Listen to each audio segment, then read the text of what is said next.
Bapak Ibu sekalian yang berbahagia, ini kali pertama saya sampai ke Masjid Nurul Ikhlas. Ya ketua ya, Nurul Ikhlas. Nak bahasa kampung atau bahasa Indonesia kata?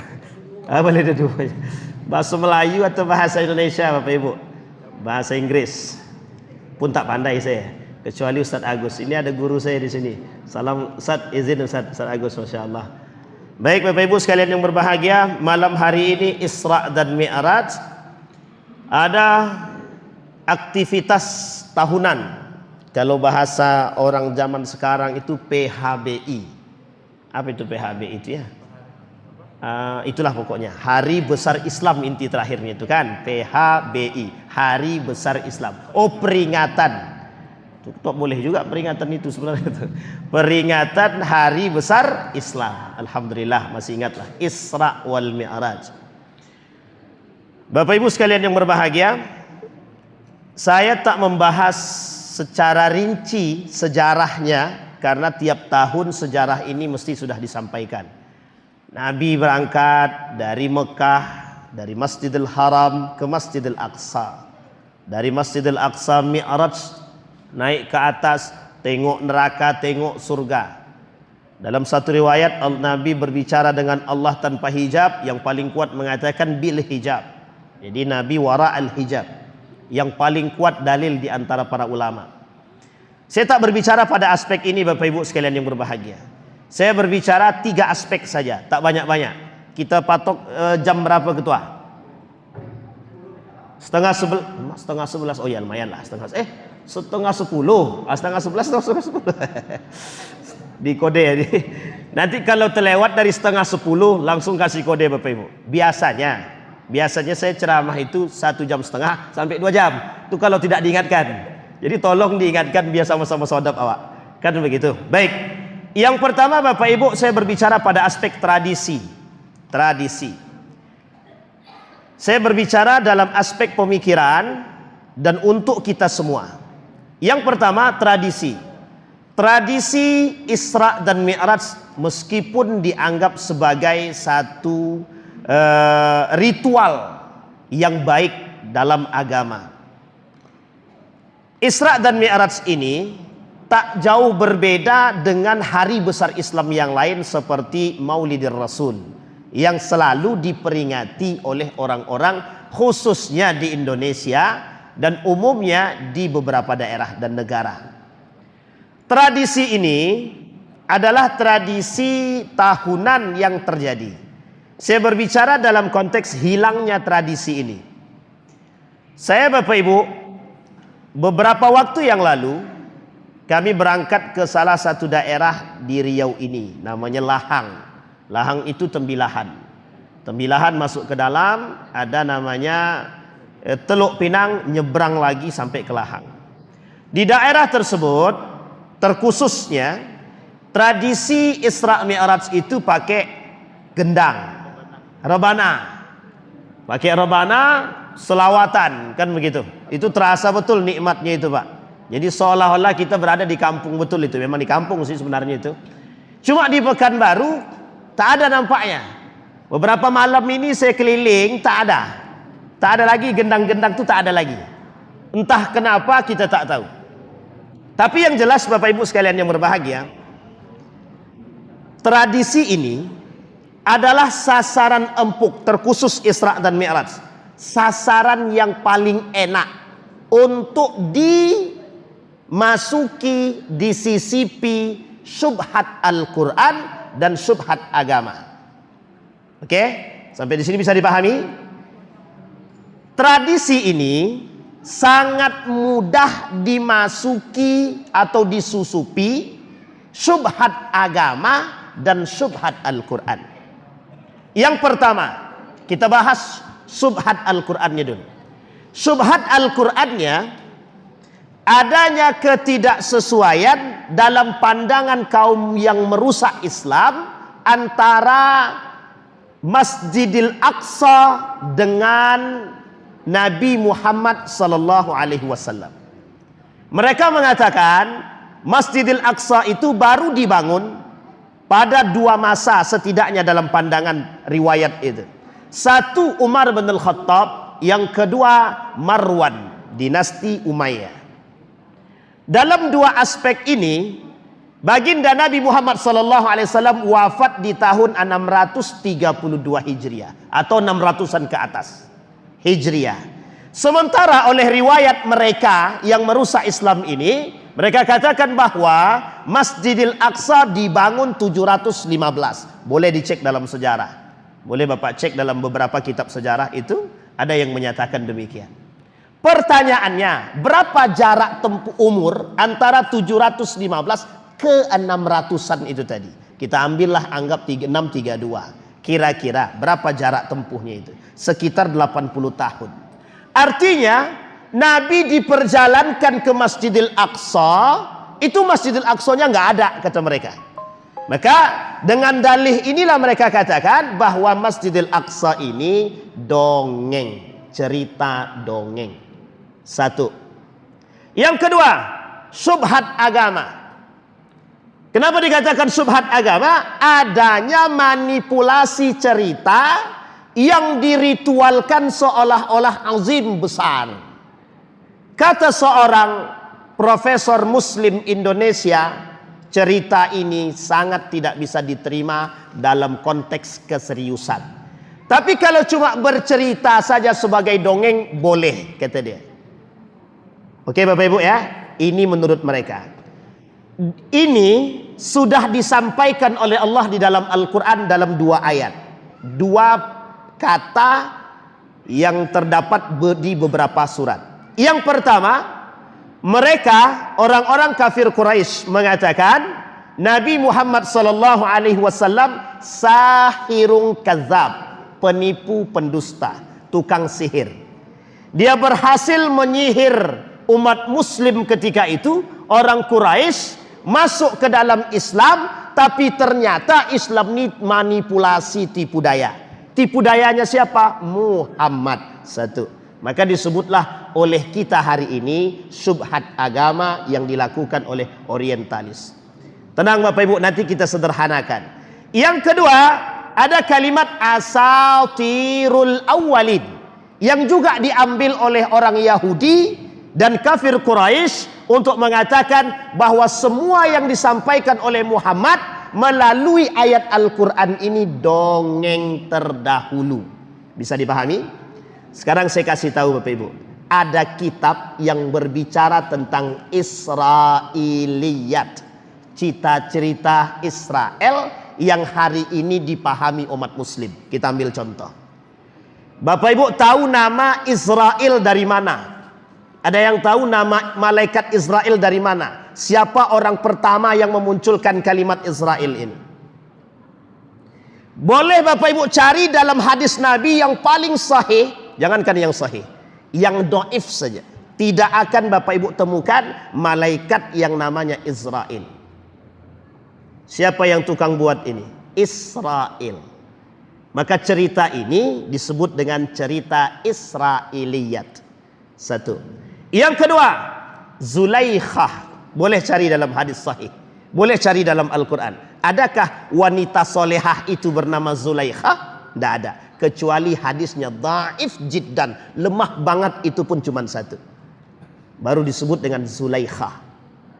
Dipopulerkanlah cerita ini oleh salah satu kitab yang berjudul Israiliyat oleh orang Israel pada saat itu, orang Yahudi lebih tepatnya, dijadikan cerita Israiliyat. Jadi Bapak Ibu, saya kasih tahu lagi, berapa jumlah nabi yang dipelajari waktu sekolah? Dua berapa? Itulah kesesatan yang nyata. Sangat sesat sekali. Nabi Isa agamanya apa? Nabi Isa agamanya apa? Apa Nabi Isa agamanya apa? Nabi Isa. Nabi Musa agamanya apa? Nabi Ibrahim agamanya apa? Bapak Ibu, apa agama Nabi Isa? Islam atau Nasrani? Nah, kok jangan ragu-ragu. Astagfirullahaladzim, kacau nih. Ini penting sejarah, kisah ini penting. Qissatul Anbiya penting. Allah sebutkan dalam Al-Quran itu. Berapa jumlah malaikat Bapak Ibu dalam kitab yang kita pelajari? Jumlah malaikat di sekolah berapa? Malaikat 25. Berapa, Bu? 10. Itulah kesesatan yang nyata itu. Sekarang kita rujuk kepada hadis yang sahih. Jumlah nabi lebih dari 2000. Jumlah rasul 25. Kenapa 25? Yang disebut dalam Al-Quran. Pernah dengar nama Nabi Syed alaihissalam? Nabi Syed pernah? Nabi Khidir pernah? Itu bagian daripada yang tak masuk dalam pelajaran di sekolah. 2 nabi. Berarti yang salah siapa? Kementerian Agama. Ustaz berani sekali. Yang salah, yang betul-betul. Artinya tolong diperbaiki. Yang punya channel ke sana sampaikan. Yang punya channel. Kalau tak bisa, cukup tidak berkiblat kepada itu, tak ada masalah. Yang penting sampaikan kebenarannya. Malaikat itu jumlahnya ratusan ribu, bukan 10. Kamar mandi itu punya malaikat sendiri. Kamar mandi punya setan sendiri. Malaikat itu setiap tempat ada namanya. Yang menjaga neraka sakar itu, Allah sebutkan dalam Al-Quran, itu malaikatnya penjaganya 17. Dalam surat Al-Mudaththir ada 17. Apa kata Abu Jahal? Kalau cuma 17, aku ajak ngopi dia. Nah, itu Abu Jahal tuh, kurang ajarnya Abu Jahal. Abu Jahal itu Al-Quran Allah tuh ditantangnya, Pak. Ditantangnya. Apa kata Nabi? 17 penjaga neraka sakar. Kata Abu Jahal, kalau cuma 17 aku ajak ngopi aja. Maksudnya dia diajaknya makan bersama. Ini sudah pernah terjadi, sekarang diulang oleh generasi Gen Z sekarang. Apa kata dia? Aku sedang di neraka. Nggak panas-panas betul, cuma panas juga lah, tapi tak panas-panas betul. Pakai aplikasi AI namanya, Artificial Intelligence. Itu yang tahu Ustaz Agus. Kembali kepada poin tadi. Ini syubhat yang harus kita lawan. Makanya Nabi sekarang ini kalau berkembang pemahaman ketidakpercayaan terhadap Isra dan Mi'raj, itu sebenarnya cikal bakalnya pada masa itu. Pada masa Nabi, siapa yang percaya? Dalam riwayat itu yang percaya siapa? Yang riwayat yang paling kuat cuman satu, Abu Bakrin Siddiq. Itulah promosi keimanan yang terkuat. Apa kata Abu Bakar? Aku sekalipun Nabi Muhammad ini berdusta, aku percaya. Bapak Ibu tahu alasannya apa? Kelak di akhir zaman itu banyak orang yang tak percaya kepada Al-Quran. Siapa di antaranya? Semoga kita tidak masuk dalam golongan itu. Tapi hampir mayoritas umat muslim hari ini mengenyampingkan Al-Quran. Karena hari kita lebih lama bersama dunia ketimbang Al-Quran. Akui atau tidak akui, nyata atau tidak nyata, itulah faktanya sekarang. Berapa lama kau dengan Al-Quran? 24 jam. Berapa lama dengan Al-Quran? 1 jam. Oh, itu udah paling lama sekali itu. Udah paling lama itu 1 jam itu. 1 jam dikurangi 24, salah, 24 kurangi 1, 23. 23 jam sisanya. Ngapain? Tidur. Anggaplah tidur itu 8 jam. 23 kurang 8 jadi berapa? Cepat mikirnya. 15. Kalau tak salah. Betul ya Ustaz Agus ya? 15 jam. Anggaplah untuk kerja 8 jam. Berarti 15 kurang 8 tersisa 7 jam. Sekarang 7 jam tuh ngapain? Main HP, game online, judi online, pinjaman online, scroll TikTok. Lebih tahu pula dia lagi dari awak. TikTok, Instagram, Facebook. Lebih banyak masa kita di situ daripada dengan Pertanyaannya adalah, itu baru sifatnya baca. Sekarang saya tanya, ibu-ibu yang baca Quran ngerti, paham yang dibaca? Paham enggak yang dibaca? Enggak paham, berarti kita baru baca. Belum kita bertadarus, baru membaca 1 jam. Itu pun dibagi-bagi. 1 jam bagi 5. Jadi berapa tuh? Ya berarti sekitar berapa menit lah. Dalam setiap sholat itu. Setelah sholat baca. Paling berapa menit kalau kita mau ambil? Kita ambillah misalkan 20 kali 100 jam, 100 menit. Sudah lebih lah 1 jam 30 menit, kan lumayan. 1 jam 40 menit. Sudah lumayan itu. Tapi Bapak Ibu, kenyataannya tidak begitu. Kita lebih sering dengan HP daripada dengan Al-Quran. Itu baru pada aspek membaca, belum pada aspek yang lain. Sementara yang dituntut oleh Allah dalam Al-Quran itu, setiap umat mukmin itu bertadabbur, bukan membaca saja. Sekarang pertanyaannya, siapa di antara kita yang menjadikan Al-Quran landasan kehidupan? Siapa di antara kita yang dia jadi suami kembali kepada Quran, yang dia jadi istri kembali kepada Quran, yang dia mendidik anaknya kembali kepada Quran? Hampir sedikit dari jumlah orang beriman. Bisa dipahami Bapak Ibu? Ini potensi subhat Al-Quran yang terjadi di kalangan umat muslim. Mengapa bisa tersebar subhat ini? Karena kita dengan Al-Quran hanya sebatas qiraah, membaca, kita tak bertadabbur dan kita tidak cinta. Jadi kalau ditanya, cinta tidak terhadap Quran? Cinta, mana buktinya? Mana landasan hidupnya? Akankah kita kembali kepada Quran? Inilah kata Nabi salah satu alasan yang Nabi sampaikan dalam hadisnya, la yabqal Quran illa rasmuh. Tak tersisa Al-Quran kecuali tinggal tulisan. Bahkan Nabi mengatakan di akhir zaman itu, kata Nabi, umat muslim lebih memilih dunia ketimbang Al-Quran sebagai pedoman hidupnya. Bisa kita buktikan, lebih banyak anak hari ini cinta dengan novel ketika dengan Al-Quran. Baca Quran 2 menit, 3 menit, 5 menit langsung ngantuk. Baca novel, 1 novel habis seketika, tahan tak tidur malam. Ini perbedaan. Jadi kalau kita mengatakan living by the Quran, nonsense, tidak ada, tak ada. Siapa mereka yang cinta kepada Quran tersebut? Man amana billahi wal yaumil akhir, yang beriman kepada Allah dan hari akhir. Pertanyaannya, betulkah kita mencintai Al-Quran? Titik. Kita cut sampai di sini dulu. Ini subhat Al-Quran. Sekarang poin kedua, kita berbicara tentang masjid. Nanti baru kita cocokologikan. Sekarang kita kembali kepada masjid. Simbol dalam perjalanan baginda Nabi Isra dan Mi'raj, Masjidil Haram, Masjidil Aqsa, masjid. Betul ya Bapak Ibu ya, masjid. Pertanyaannya pertama muncul, berapa jumlah ayat yang berbicara di dalam Al-Quran tentang masjid? Yang tahu boleh pulang duluan. Silakan Bapak Ibu. Ada yang tahu berapa jumlahnya ayat yang berbicara tentang masjid di dalam Al-Quran? Oke.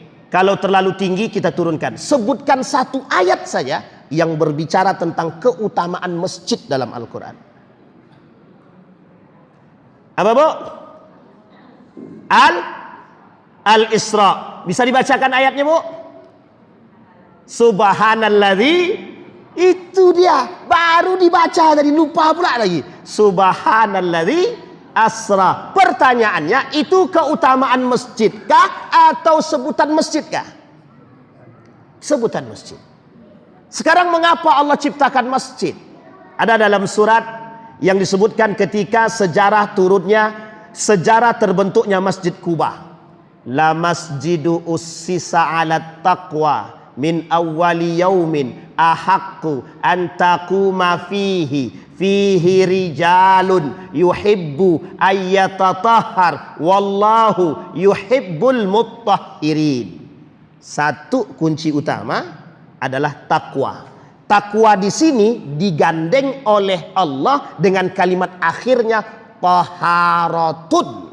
Taharatun di sini bukan jasad, tapi taharatun di sini hati.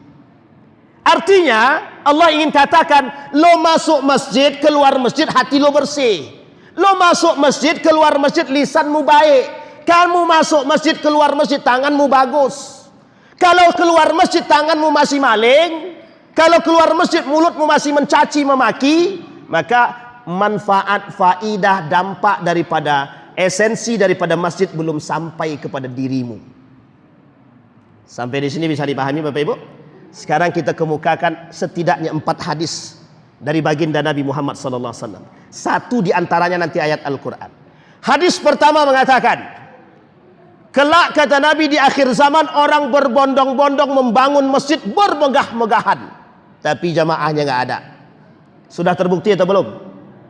Sudah terbukti? Terbukti atau belum? Kita ambil contoh di Pekanbaru. Ya kita ini keprihatinan bersama. Keprihatinan bersama. Masjid An-Nur itu besar apa kecil? Besar. Siapa yang pernah sholat di sana? Berapa jumlah jamaahnya yang sholat? Besok kita cari, kita buat coba-coba sesekali. Sholat asar, sholat zuhur atau sholat subuh boleh. Atau sholat maghrib lah yang paling cukup agak aman sedikit. Tengoklah di situ. Oh, enggak usah, sholat zuhur lah. Sholat zuhur. Kalau subuh jelas kosongnya maksudnya, jelas manusia sedikit. Sholat asar jelas sedikitnya. Ambil sholat zuhur yang aktivitasnya sedang rame-ramenya. Lihat berapa soft di sana. Masjidnya megah tapi isinya kosong. Sampai lantainya pun bersih. Tidak ada yang injak maksudnya. Bukan hanya Masjid An-Nur, banyak masjid yang berlabelkan Islamic Center pun sekalipun, dan banyak masjid besar yang isinya mohon maaf nggak ada orangnya. Pertanyaannya, perkataan Nabi terbukti atau tidak? Terbukti. Orang hari ini sangat sibuk membuat pembangunan masjid, galang dana sana sini, lupa deh kalau gaib jamaah. Galang dana bisa, galang jamaah nggak bisa. Padahal perjuangan itu bukan galang dana, ngajak jamaah sekitar rumah ini ke masjid. Bayangkan, orang yang rumahnya di samping masjid, tidak ke masjid, dia tercela kata Nabi. Nah, ini jangan tersinggung ya, yang rumah dekat masjid jangan tersinggung. Kalau tersinggung berarti ya minta maaf lah, berarti pelaku kan begitu. Bisa dipahami Bapak Ibu. Jangan tersinggung. Masjid di samping rumah atau rumah dia di samping masjid. Ini kemarin itu ada salah satu pengurus masjid dekat rumah saya itu, Pak bisa enggak toa masjid nih, saya bilang, arahkan ke rumah orang itu. Tujuannya apa? Biar kita teriakin azan itu. Jadi biar bangun deh. Jadi sholat subuh itu biar kedengaran gitu kan. Ya kalau tidak, kalau bisa maghrib lah kan gitu, ke masjid. Ini rumah samping masjid. Tahu pun tidak jumlah pintu masjid berapa pun tak tahu. Itu kalau tak tahu tak pernah ke masjid namanya. Jadi jangan salah kalau hari ini orang tidak kenal dengan masjid itu biasa. Orang tidak kenal, generasi tidak tahu masjid itu biasa. Karena memang faktor pertama yang terjadi pada mereka generasi kita ini adalah orang tua yang tidak mengenalkan anak kepada masjid. Orang tua bilang begini, nak, kau main kemanapun silahkan, kau pergi kemanapun silahkan, nongkrong dimanapun silahkan, yang penting jangan lupa sholat. Sekarang saya tanya, betul apa salah? Betul apa salah? Salah. Kenapa salah? Akhirnya anak tidak sholat di masjid. Sholatnya di mana? Di kafe. Pertanyaannya, bisakah Bapak Ibu mempertanggungjawabkan benar salahnya sholat tersebut? Pernahkah Bapak Ibu melihat anak Bapak Ibu sholat benarkah atau tidak? Jangan-jangan mohon maaf. Anak Bapak Ibu sedang nongkrong dengan pacarnya di kafe. Sholat berjamaah berdua haram hukumnya. Haram. Kenapa kok haram? Bukan muhrim. Tidak boleh laki-laki perempuan yang bukan muhrim sholat berjamaah. Tidak boleh sekalipun dalam masjid. Kecuali banyak jamaah yang lain. Tidak boleh. Itu sangat dikecam oleh para ulama. Itu pertanyaan kita, Pak. Orang tua bilang dulu begitu. Yang penting kau sholat nak. Tidak masalah kau kemana-mana, tidak masalah. Yang penting kau sholat. Akhirnya sampai hari ini kata generasi kita, Ustaz, kami kan tidak sholat ke masjid kan tidak apa-apa. Yang penting tuh kami sholat. Akhirnya itu yang dia bawa. Dari mana kau dapat begini? Kata orang tua kami begitu dia. Jadi minta maaf. Kalau masjid kosong anak muda, ya itu alasannya. Kita yang suruh. Yang penting kau sholat. Yang penting kau sholat. Tapi kalau sesekali kan masih masuk akal, Pak. Sekali dia ke kafe, sholat dia di sana, itu masih mending. Ini setiap waktu dia sholat di sana atau tidak sholat di masjid. Di rumah kita katakan ke masjid lah nak, itu pun tidak kita sampaikan. Makanya Bapak Ibu, jangan salah kalau masjid ke depan ini kosong, itu wajar. Karena kita tidak pernah mendorong generasi kita untuk sholat di masjid. Mulai hari ini, cobalah untuk merubah pola pikir. Bahasa-bahasa ini perlu ditata. Perlu ditata. Sekarang saya tanya Bapak Ibu, satu bahasa yang merusak akidah, satu bahasa berdampak merusak akidah. Kalau kau tak belajar nak kau tidak akan pintar. Sekarang saya tanya, betul tidak kalimat itu? Kalau ada yang mengatakan benar, bahwa akidahnya rusak. Kalau kau tak belajar kau tak akan pintar. Kalau kau tak minum obat, kau tak akan sehat. Nalar akal manusia mengatakan benar, tapi akidah mengatakan salah. Iman mengatakan salah. Kenapa? Kita menghilangkan kekuatan Allah dan kekuasaan Allah di situ. Itu yang kita ajarkan kepada anak kita. Berpotensi bahasa yang rusak mengalahkan iman, merusak akidah. Inilah yang kita sebut sebagai rusaknya tradisi yang baik di tengah umat muslim tanpa kesadaran. Maka Bapak Ibu, kelak Isra dan Mi'raj ini 10 tahun yang akan datang, yang masih hidup boleh disaksikan. Kalau kita tidak istiqamah dengan tradisi Isra Mi'raj ini, maka generasi muda kita tidak akan kenal istilah Isra Mi'raj. Ditambah dengan pengaruh pikiran-pikiran yang gak benar, yang merusak Islam tadi, habis semua tradisi kita. Bisa dipahami Bapak Ibu? Ini satu sisi tradisi tadi. Yang kedua, persoalan masjid. Di dalam Al-Quran, saya sebutkan Bapak Ibu 2 ayat saja. Yang pertama, kata Allah, esensi masjid adalah takwa, yang kemudian digandeng untuk membersihkan dan mensucikan hati seseorang, sehingga ketika dia keluar dari masjid, lisannya terjaga. Maka kata Allah dalam Al-Quran, la masjidu ussisa alat taqwa. Benar-benar orang yang masuk ke dalam masjid, dasarnya adalah keluar dia bertakwa kepada Allah. Yang kedua, innama ya'muru masajidallah man amana billahi wal yaumil akhir wa aqamus salah wa ataz zakah wa lam yakhsha illallah. Kalimat ini kita pretelin satu-satu. Orang yang bisa memakmurkan masjid yang beriman kepada Allah dan hari akhir. Yang kedua, mendirikan salat, membayar zakat, tidak takut kecuali kepada Allah. Saya dapatkan langsung di depan mata saya sendiri. Satu ketika kami sedang berwudu. Sedang wuduk nih, mau masuk masjid. Ada bapak-bapak berpakaian. Pokoknya pakaiannya rapi, warnanya warna coklat-coklat gitulah. Artinya baju dinas gitu maksud saya. Ini sedang mau sholat nih. Azan sudah, mau masuk masjid.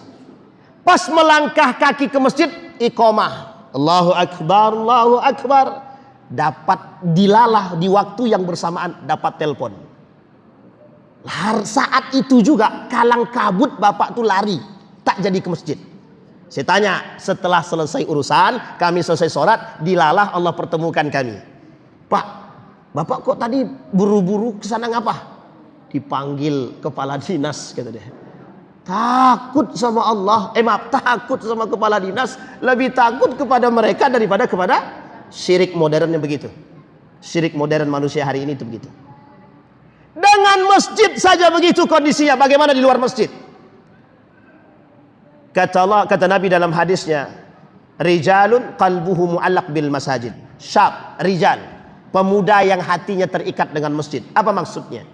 Yang memakmurkan masjid, yang dia sering datang ke masjid, yang dia relakan hidupnya, yang dia relakan kebiasaannya, perkumpulannya bersama para generasinya, tapi dia lebih condong hatinya dia ikat ke masjid, setelah itu baru dia bermain.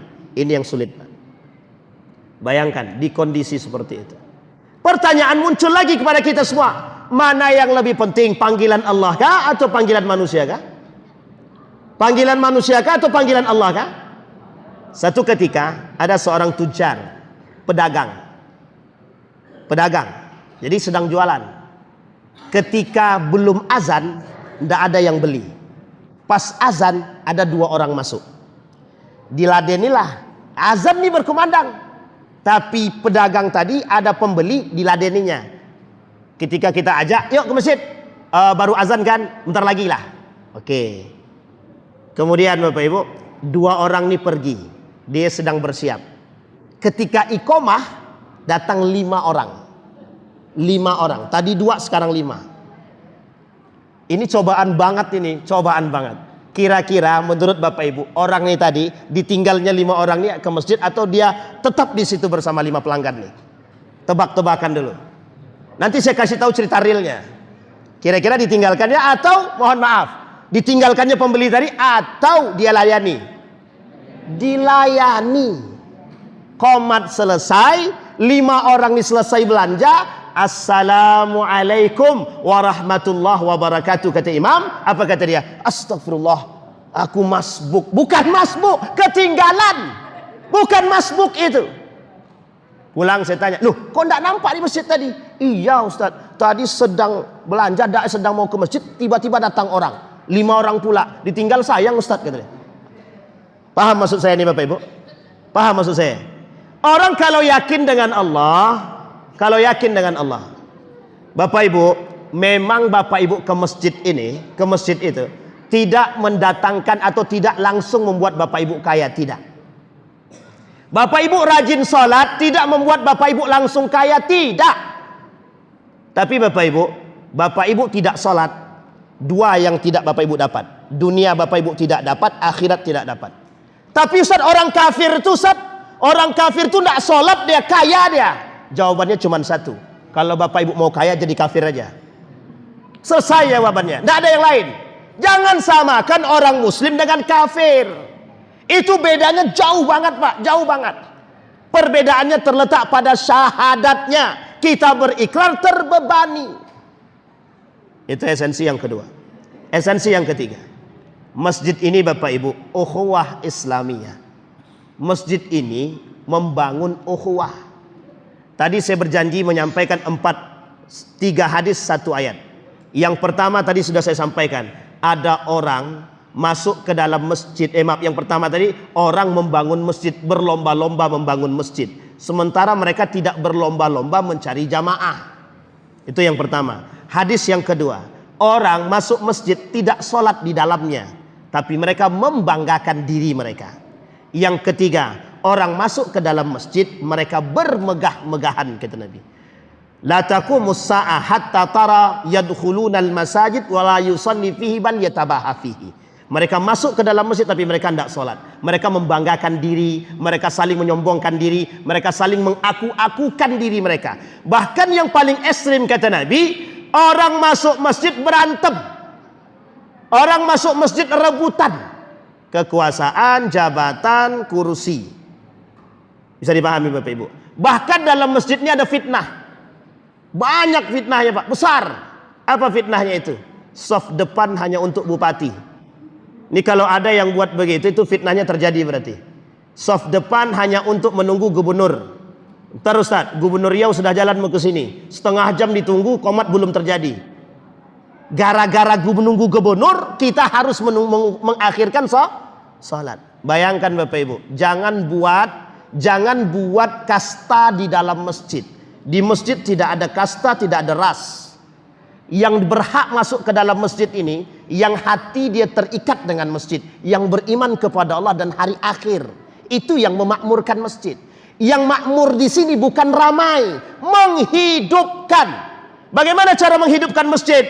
1, zakatnya jalan. Wa aqamus shalah, salatnya jalan. Wa atuz zakah, zakatnya jalan. Sosialnya oke, hablum minan nasnya oke. Hablum minallah oke, hablum minan nasnya jalan. Hidup masjid Pak, hidup. Makanya ada istilah masjid ismuhu Yahya, masjid sejuta pemuda, dibuatnya kafe sekeliling masjid itu. Banyak anak muda itu. Wifi datang, dikontrol tapi dibuat kontrolnya. Wifi ada tapi dibatasi sama dia. Bahkan ada masjid yang memang khusus untuk melayani. Ada masjid yang kalau ada musafir datang disediakan tempat, disediakan kopi. Ini tidak, masjid dikunci. Yang mau masuk siapa? Ya siapapun yang mau sholat, pas waktu sholat baru kami buka Ustaz. Alasannya adalah banyak kotak infak hilang. Oke lah kalau begitu. Kalau bisa, kalau memang alasannya kotak infak hilang, sebaiknya kotak infaknya jangan taruh di situ. Dijalankan aja ketika sholat atau selesai sholat, dijalankan. Atau diminta pakai kris itu. Selesai solusi. Masjid tak usah dikunci. Banyak orang gila masuk, Ustaz. Biarkan orang gila itu masuk. Siapa tahu dia mau sholat. Biarkan Bapak Ibu. Kita ini mohon maaf Pak, alergi, kita takut kita. Zaman Nabi itu tidak ada kunci masjid. Iya Ustaz, semuanya pada masa Nabi beriman. Oke lah. Pada masa Umar bin Khattab, pada masa Marwan, pada masa Harun ar-Rasyid, tak ada satupun masjid dikunci. Baru kita temukan di abad sekarang. 20, 21, maaf 19, 20. Baru kita temukan, pertama kali saya temukan masjid dikunci di Jakarta. Jadi susah kita nak sholat. Bapak Ibu, sekarang sudah tidak trennya masjid dikunci, sudah nggak trennya. Masjid itu digunakan untuk orang-orang bukan hanya sekedar mendekatkan diri kepada Allah, tapi Bapak Ibu simbol ukhuwahnya jelas di sini. Di mana? Di dalam masjid. Kapan? Salat berjamaah. Sekarang kita bahas salat berjamaah. Imam Az-Zahabi dalam kitabnya Al-Kabair mengatakan salat jamaah itu merujuk kepada pemahaman Syafi'iyah bahwa hukum salat berjamaah khusus bagi laki-laki hampir sama derajatnya dengan wajib, hampir mendekati wajib.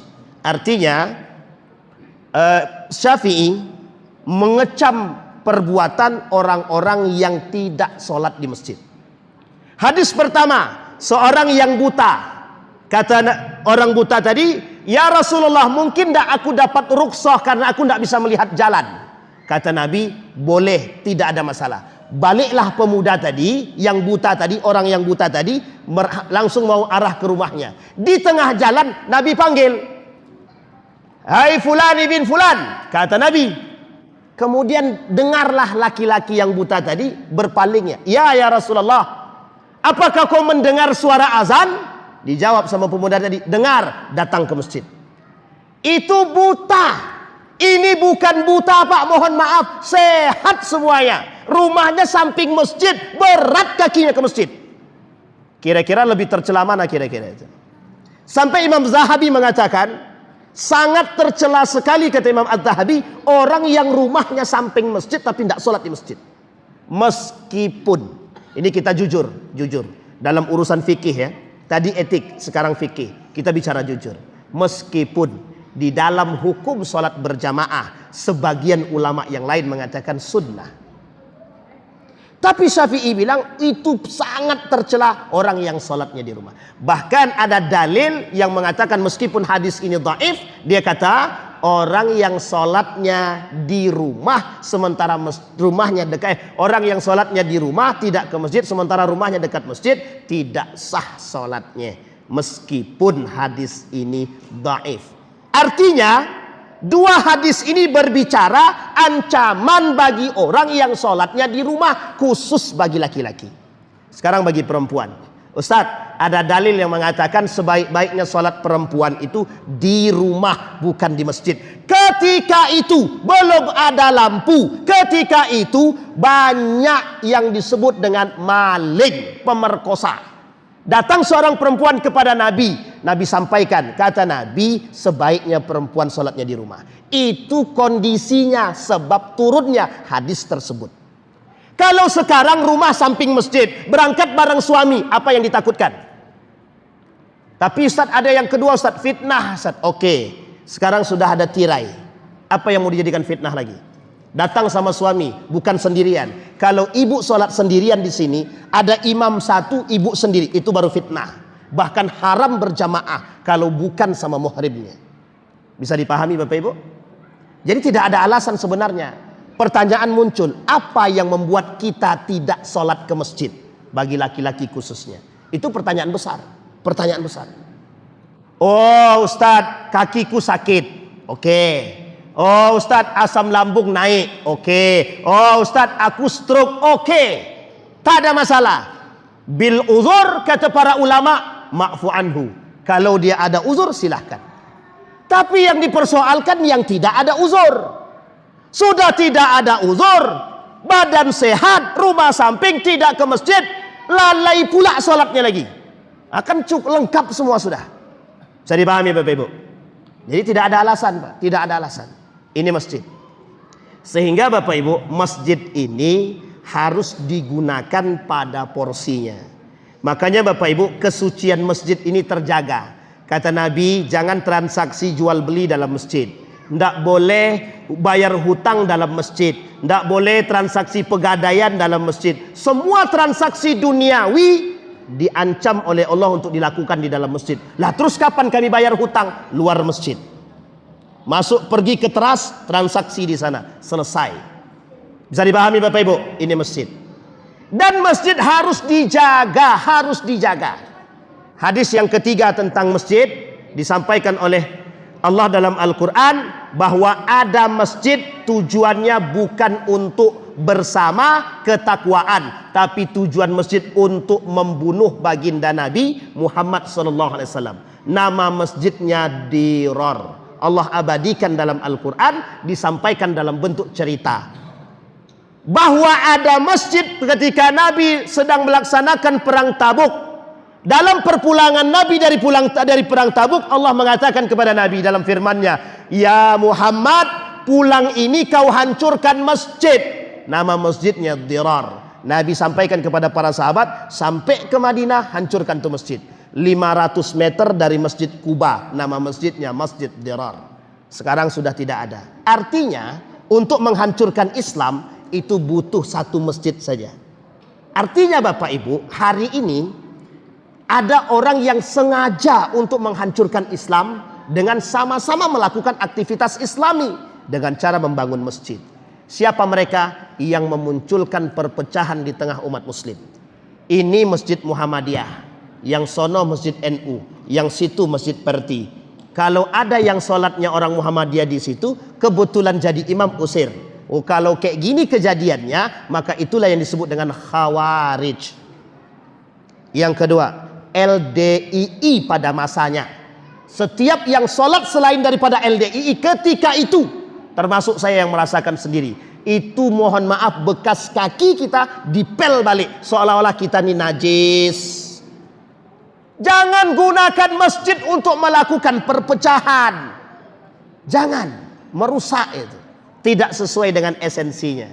Maka kata Allah dalam Al-Quran, walam yakhsha illallah. Orang yang beriman tadi dengan Allah dan hari akhir, yang mendirikan salat dan membayar zakat, tidak ada satupun yang dia takuti kecuali Allah. Esensinya apa? Taharatul qalbi. Apa esensinya? Takwa. Apa arti takwa tadi? Takut kepada siapa? Allah Subhanahu wa ta'ala. Terakhir kita bahas persoalan salat.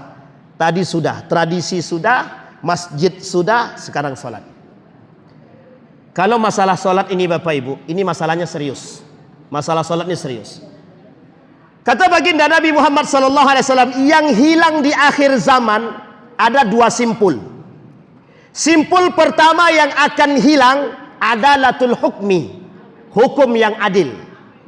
Kalau kita bicara hukum adil, itu Bapak Ibu sudah lebih paham daripada saya. Oke ya, tak perlu kita sebut pun sudah paham hukum itu berat kemana, kan begitu. Sekarang yang kedua, kata Nabi, yang terakhir hilang, simpul yang terakhir hilang dari diri umat muslim adalah sholat. Hadis pertama. Hadis kedua, kata baginda Nabi, kelak umat muslim akan meninggalkan sholat, lebih penting dunia daripada sholat. Yang ketiga, banyak pemimpin yang suka mengakhirkan sholat. Sekarang saya tanya, pemimpin itu mengakhirkan sholat atau tidak sholat? Dua-duanya. Dua-duanya. Bukan hanya mengakhirkan sholat, tapi meninggalkan sholat. Kalau pemimpin itu takut sama Allah, mesti dia sholat. Tapi pemimpin itu tidak dekat kepada Allah dan tak takut kepada Allah. Buat apa dia sholat? Bisa dipahami? Kalaupun dia sholat, hanya sebatas pencitraan. Ini tren masa kini. Tren masa kini. Seorang ulama dari Saudi bercerita di dalam ceramahnya, beliau bilang begini, saya menemukan banyak jamaah umrah datang ke Masjidil Haram dan Masjid Nabawi hanya bertujuan untuk pencitraan. Apa kata dia? Diambilnya Al-Quran, disuruhnya temannya memfoto, dipostingkannya. Setelah difoto, dia tutup Al-Qurannya, bukan dibacanya. Saya tanya, betul enggak tuh? Banyak orang saya temukan, kata beliau, di Masjidil Haram, di depan Ka'bah, Mereka seolah-olah menjadi orang yang suci, kata beliau. Mereka berfoto, aku sedang di Masjidil Haram, silahkan yang mau titip doa. Dia sendiri pun tidak berdoa. Artinya lebih penting itu kan. Bapak ibu sekalian yang berbahagia, ini fakta. Jahiliyah modern tuh begitu. Jahiliyahnya manusia sekarang tuh begitu. Manusia hari ini lebih senang dengan sifatnya yang begini, duniawi. Yang penting Ustadz, subscriber aku banyak. Yang penting viewersnya banyak. Ini mau mengalahi Ustadz Abdul Somad itu. Kata Ustadz Abdul Somad itu kan sejuta viewer. Ustadz siapa namanya satu lagi? Ustadz Zainuddin MZ sejuta umat. Ustadz Abdul Somad sejuta viewers. Lah kalau dia sejuta subscriber. Artinya apa? Pencitraan. Memang kata Nabi di akhir zaman tuh banyak sekali manusia pencitraan itu, banyak kata Nabi. Karena memang itu yang enak dibuat. Lagi-lagi ujungnya satu saja, dunia, bukan yang lain. Sekarang kita masuk pada hadis yang kedua. Kata Nabi, orang sudah mulai enggan melaksanakan sholat. Benar Pak? Benar. Benar. Sekarang saya tanya Bapak Ibu, Indonesia ini masuk nomor berapa? Jumlah umat muslim terbanyak di berapa? Nomor berapa? Nomor 1. Dalam data itu Indonesia jumlah muslim terbanyak nomor 1 di dunia. Sekarang kita lihat, sebanyak umat muslim ini berapa jumlah mukminnya? Dari jumlah mukmin ini berapa yang sholat di masjid? Dari yang sholat di masjid ini berapa yang khusyuk? Berapa yang khusyuk? Seorang Profesor Dr. Haji Yunahar Ilyas ditanya dalam diskusinya dengan seorang profesor dari Inggris, beliau bilang begini, di Indonesia aku melihat umat muslim banyak, tapi aku tidak melihat Islam. Di Inggris aku melihat Islam, tapi aku tidak melihat muslim. Ini sebenarnya bahasanya sederhana maknanya. Umat muslim tidak sejalan dengan nilai-nilai Islam. Tapi di Inggris nilai Islam ada, umat muslimnya yang nggak ada. Sedikit. Yang kedua, ditanya sama beliau, berapa jumlah muslimnya? Banyak. Berapa yang sholat di masjid? Sedikit. Bahkan mohon maaf, masjid-masjid itu per RT sudah punya masjid. Baru-baru ini Bapak Ibu, uniknya RT-nya berseberangan. Mau bangun masjid berseberangan pula. Sini masjid, sini masjid. Kita kan beda RT katanya. Coba bayangkan. Hanya gara-gara sakit hati, gagal jadi ketua masjid, bangun masjid baru. Coba bayangkan. Dan kami sudah mengalami kondisi itu. Beberapa waktu yang lalu ada pengurus masjid yang tak sejalan, kita ganti, dia bangun masjid di belakang masjid tersebut, tak jauh dari masjid yang kami dekat tempat kami itu. Coba bayangkan. Pertanyaannya, bisakah kita sandarkan itu masjid diror kepada mereka? Masjid yang dibangun atas kebencian, masjid yang dibangun atas perpecahan, itu yang mereka inginkan. Itulah yang dilakukan oleh Abu Ubaid bin Salul untuk membunuh baginda Nabi Muhammad SAW. Bisa dipahami Bapak Ibu esensi masjid tadi. Kembali kepada sholat tadi. Kembali kepada sholat. Bapak Ibu, yang pertama persoalan sholat ini Bapak Ibu ada 4. Sebelum saya tutup ada 4. 1, orang yang sengaja meninggalkan sholat. Yang kedua, orang yang tidak sengaja meninggalkan sholat. Yang ketiga, orang yang lalai sengaja melalaikan sholat. Yang keempat, orang yang tidak sengaja melalaikan sholat. Yang terakhir, ada orang yang mengingkari kewajiban sholat. Yang pertama, ada orang yang sengaja meninggalkan sholat. Bapak Ibu pasti temukan. Sholat nak, yuk, ntar dulu, malas sholat. Akhirnya dia nggak sholat. Bapak Ibu tahu nerakanya apa? Nerakanya sakar, kata Allah. Nerakanya sakar, kata Allah dalam Al-Quran. Malakum fi sakar, lam nakum minal musallin, walam nakun nut'imul miskin. Ibnu Katsir mengatakan, orang neraka sakar ini bukan tidak sholat, tapi lalai sholat. Kalau tidak sholat, nerakanya jahanam. Jadi tidak ada yang takut dengan neraka jahanam sekarang itu. Tidak ada yang takut. Karena nampak kita lebih banyak orang yang sengaja meninggalkan sholat ketimbang sadar dengan sholat. Pertanyaannya, mana dampak Isra Mi'rajnya? Dampak Isra Mi'rajnya adalah pulang ke rumah badan kenyang, kita malas. Kenapa? Makan. Saya kasih cerita. Ini fakta. Saya ceritakan di mana-mana tempat saya ceritakan. Ketika sholat isya jamaah tidak ada, cuman satu sop. Ketika pas acara Isra Mi'raj, karena ada kambingnya, masjid penuh. Masjidnya penuh. Pertanyaannya adalah, kemana yang banyak-banyak ini tadi ketika sholat isya? Berarti lebih penting makan daripada sholat. Tapi kan yang penting kami ke masjid, Ustaz, oke lah. Masih ada dimaklumkan sikit daripada dia ke kafe, daripada ke bar, daripada ke mall. Yang pertama, maka jangan coba-coba tinggalkan sholat. Orang tua yang lihat anaknya tidak sholat, tidak khawatir orang tua itu tidak punya iman. Tidak usah Bapak Ibu tersinggung.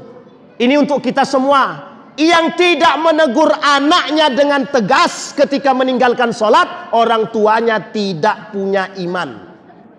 Yang kedua, ada orang yang tidak sengaja meninggalkan sholat. Rufi al-qalam. 3, bayi sampai dia balik, lupa sampai dia sadar atau gila. Kemudian 4, yang ketiga, tidur sampai dia terbangun. Ini dimaklumi. Tidak berdosa tapi dimaklumi, tapi tetap salah. Ada orang bangun jam 8 pagi, salahkah? Salah.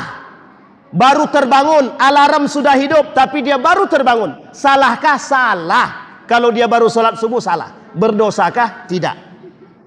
Tidak berdosa. Kecuali dia sengaja, alarm dengar tapi dia tak bangun, sholat dia jam 8, salahkah? Salah. Berdosakah? Berdosa. Maka rufi al-qalam. Ini yang kedua. Yang ketiga, ada orang yang melalaikan sholat sengaja. Bagaimana standar melalaikan sholat ini? Yang pertama, yang paling dikecam oleh Nabi, masuk dalam tataran orang munafik. Sholatul munafiqin fi akhiril wakti. Sholatnya orang munafik di akhir waktu.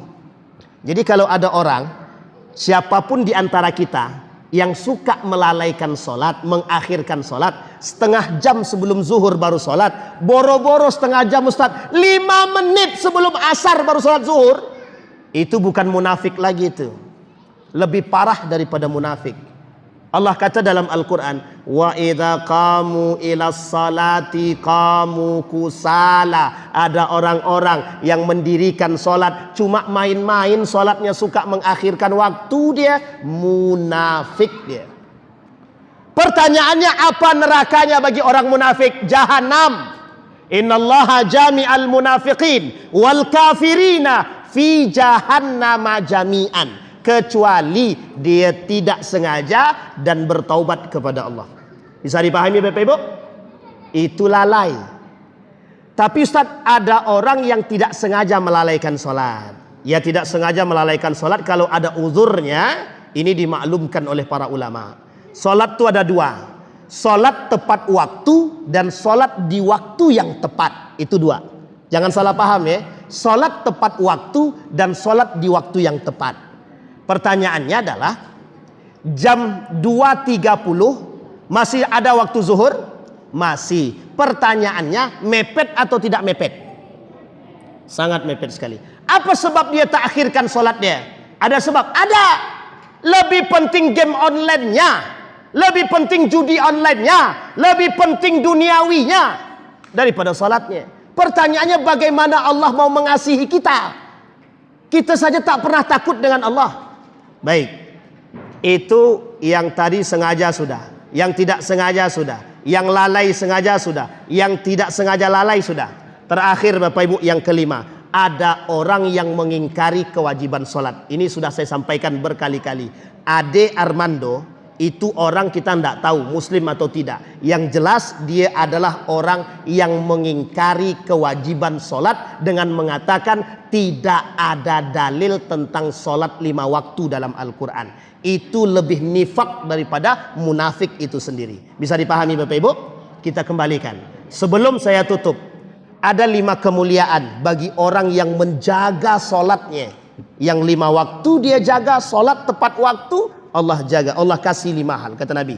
Yang pertama kata baginda Nabi Muhammad sallallahu alaihi wasallam, man hafaza ala salawatil khamsal maktubah, barang siapa yang menjaga salat 5 waktu yang wajib, kata Nabi, diberikan akramahullahu khamsu karamatin, Allah muliakan dengan 5 kemuliaan. 1, Allah angkat derajatnya. Yang pertama, Bapak Ibu mengangkat derajat itu. Ini saya kasih tahu.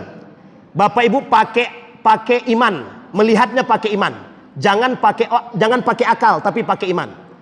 Orang yang rajin sholat mesti lebih disegani ketimbang orang yang tidak sholat. Mesti itu. Bapak Ibu lihat aja. Kecuali Bapak Ibu rajin sholat, tapi lisan Bapak Ibu lebih tajam daripada sholat Bapak Ibu. Berarti tidak ada gunanya kan sholatnya kan. Sholat dia, tapi lisannya mencaci maki. Keluar masjid mulai dicarinya sasarannya itu. Dicaci-cacinya orang. Itu tak akan dapat kemuliaan. Yang dimaksud yang dengan iman. Oke? Baik, kita lihat. Yang pertama, diangkat derajatnya. Sholatnya benar, wuduknya benar, sholatnya benar. Insya Allah mendapatkan keberkahan tadi. Yang kedua, orang yang rajin sholatnya 5 waktu, Allah kasih solusi dalam setiap masalah. Allah kasih. Kata Nabi, rafa'a min daiqi masyaqqatihi. Allah angkat masalahnya, Allah berikan solusi. Solusi yang paling baik bagi orang yang bermasalah adalah hati yang tenang dalam menghadapi masalah. Kalau Bapak Ibu punya masalah hutang, dikasih duit untuk melunasi hutang, selesai tidak masalahnya? Selesai ya. Tapi hati Bapak Ibu tidak diberikan ketenangan. Bapak Ibu pilih mana? Hutang selesai hati tidak tenang, atau hati tenang hutang belum selesai? Pilih mana? Jangan cari yang ketiga. Mesti pilihnya yang ketiga. Kalau bisa hutang selesai hati tenang, Ustaz. Ya mesti itu. Itu kita juga manusiawi, nuraninya begitu memang. Fitrahnya begitu. Kita kembalikan Bapak Ibu. Kata Allah kata Nabi yang kedua tadi, orang yang rajin sholat Allah kasih solusi. Setidaknya solusi yang diberikan itu adalah yang pertama, hati dia senang, hati dia tenang menghadapi masalah tadi. Makanya Bapak Ibu kata para ulama, kalau Anda punya masalah, laksanakan sholat 2 rakaat. Ada 2 sholat. Satu sholat sunnah mutlak atau sholat sunnah taubat. Ini kunci. Jangan kalau punya masalah itu datangnya kepada manusia. Ketika anak tidak bisa masuk tenaga honor, datang ke anggota dewan. Bang, kau kan anggota dewan, aku pilih kau dulu, tolong masukkan anakku kerja dulu. Setelah tak jadi masuk, ngamuk dia, percuma aku pilih kau bang. Akhirnya apa? Kita kesal sama manusia. Pertanyaannya mintanya kemana? Wa idza sta'anta fasta'in billah, wa idza sa'alta fas'alillah. Baik, yang ketiga, orang yang rajin salat, Allah angkat derajatnya sudah, Allah lepaskan masalahnya sudah. Yang ketiga, Allah jadikan dia umat terbaik. Yang keempat, Allah masukkan ke dalam surga tanpa hisab. Yang kelima, Allah berikan naddarallah fi aujahihim. Allah berikan cahaya di wajah mereka. Yang terakhir ini Bapak Ibu, itu mungkin bisa kita lihat di wajah orang-orang yang ikhlas salatnya, orang benar wuduknya, benar salatnya, mesti ada ketenangan ketika kita melihat wajahnya. Ya Allah, adem banget wajah bapak nih, maulah jadi suaminya. Maulah jadi istrinya misalkan. Ini Bapak Ibu bisa dilihat oleh orang-orang yang memang memiliki keimanan. Tapi Bapak Ibu, di antara 5 ini Allah juga menggandeng 15 ancaman bagi mereka yang meninggalkan sholat. Tapi saya tak sampaikan semua. Satu di antara 15 itu tadi, orang yang rumah tangganya berantakan, orang yang rumah tangganya tidak teratur, orang yang rumah tangganya ada anaknya narkoba, ada anaknya penjudi, suaminya selingkuh, istrinya buat onar dan lain sebagainya. Perhatikan 3 hal dalam rumah tangga mereka, dan tolong dijaga dari 3 ini. Yang pertama, perhatikan sholatnya. Kalau rumah tangga mereka berantakan, tidak akur, tidak baik, tengok sholatnya. Terbagus enggak sholatnya? Ustadz, ada orang tidak sholat sama sekali, tapi mereka bahagia. Di dalam nampak bahagia, di luar nampak bahagia, di dalam kita tidak tahu. Jadi jangan salah Pak, Allah itu tidak akan salah memberikan sesuatu kepada siapapun yang Allah inginkan. Termasuklah tadi Perhatikan sholatnya. Ustadz, sholatnya bagus, tapi rumah tangganya masih berantakan. Tengok bagaimana dia dengan orang tua kandungnya. Orang tua kandungnya dimuliakan, maka tengok yang terakhir. Tengok yang ketiga, yang terakhir. Apa yang terakhir ini Bapak Ibu? Ada yang tahu yang terakhir ini? Makanannya, pendapatannya. Yang paling mudah menggeser dari akhlak yang baik menjadi manusia yang ngelantur, akhlaknya tidak benar, rumah tangganya hancur, satu saja di antara tiga tadi adalah makanan yang haram. Salatnya benar, tapi tetap mendapatkan kegundahan. Makanannya nggak benar. Sekarang saya tanya, Bapak Ibu, sudah pernahkah Bapak Ibu mencari tahu pendapatan istri ataupun suami, halalkah, haramkah, subhatkah? Tolong sebagai seorang mukmin wajib memperhatikan itu. Maka sebelum kita tutup Bapak Ibu sekalian yang berbahagia, saya memberikan solusi untuk kita semua. Yang pertama, sudah tidak saatnya kita soleh sendiri. Artinya kita harus soleh berjamaah. Yang kedua, yuk sama-sama kita meramaikan masjid dengan sama-sama turun ke rumah-rumah yang mungkin kalau saat ini yang kita kenal. Bro, yuk ke masjid. Nanti ente mati, tidak ada yang mau sholatkan. Ya, ke masjid yuk. Tapi jangan pula cepat-cepat. Bro, yuk ke masjid. Ente kalau nggak ke masjid kafir ente. Itu terlalu tinggi, terlalu kenceng, terlalu parah itu. Jangan begitu. Baik-baik Pak. Rame-rame. Kalau rame-rame yang datang ke masjid, ke rumah dia, kira-kira malu enggak dia itu Pak? Mesti dia ke masjid Pak. Iyalah Pak, nanti saya ke masjid. Biarlah, tak masalah Pak. Yang penting dia ke masjid. Yang ketiga, kalau menyuruh anak sholat, jangan lagi gunakan kalimat yang penting dia sholat. Tapi pakailah kalimat yang penting dia sholat di masjid. Biar generasi kita ini kenal dengan masjid. Yang keempat, Bapak Ibu sekalian yang berbahagia, perbaiki solat kita. Perbaiki solat kita. Yang selamat di akhir zaman itu hanya golongan yang sedikit. Saya berdoa kepada Allah, semoga golongan yang sedikit itu, kita ini termasuk dari golongan yang sedikit yang selamat, kata Allah. Kenapa demikian? Karena semua yang saya sampaikan tadi Bapak Ibu berdasarkan hadis baginda Nabi Muhammad sallallahu alaihi wasallam. Kita khawatir generasi kita tidak takut dengan Allah. Dan terakhir Bapak Ibu sekalian yang berbahagia, yang kelima sebagai penutup, Bapak Ibu yang tidak memberikan pendidikan agama kepada anaknya, pengkhianat kepada Allah dan Rasulnya. Inilah kalimat penutup saya yang paling keras. Bapak Ibu yang tidak memberikan pendidikan agama kepada anaknya, termasuk salat, Al-Quran dan lain sebagainya, pengkhianat di hadapan Allah dan Rasulnya. Jadi kalau tidak mau dipanggil pengkhianat oleh Allah kelak di hari kiamat, berikan pendidikan kepada anak sesuai yang dijanjikan kepada Allah Subhanahu wa ta'ala. Mudah-mudahan apa yang saya sampaikan ini bisa menambah keimanan kita, menambah rasa khawatir dan tingkat ketakutan kita, sehingga kita lebih fokus pada generasi dan perhatian kita terhadap sesama. Mudah-mudahan kita semua termasuk orang-orang yang husnul khatimah. Amin ya rabbal alamin. A'udzu billahi minasyaitonir rajim. Bismillahirrahmanirrahim. Hamdas syakirina hamdan naimin. Hamdan yuwafi ni'amahu wa yukafi'u mazidah. Ya Rabbana lakal hamdu kama yanbaghi li jalali wajhikal karim wa azim sultanik. Allahumma faqihna fid din wa 'allimna at-ta'wil. Allahumma ighfir lana dhunubana wa dhunuba walidina warhamhuma kama rabbayana shighara. Allahumma ansur man nasara ad-din wa khudhul man khadhal muslimin. Allahumma ij'al al-Qur'ana al-'azima rabi'a qulubina wa nura sudurina wa jilaa'a ahdanina wa dhihaba humumina wa ghumumina. Allahumma jannibna min munkaratil akhlaq wa sayyi'atil khuluq.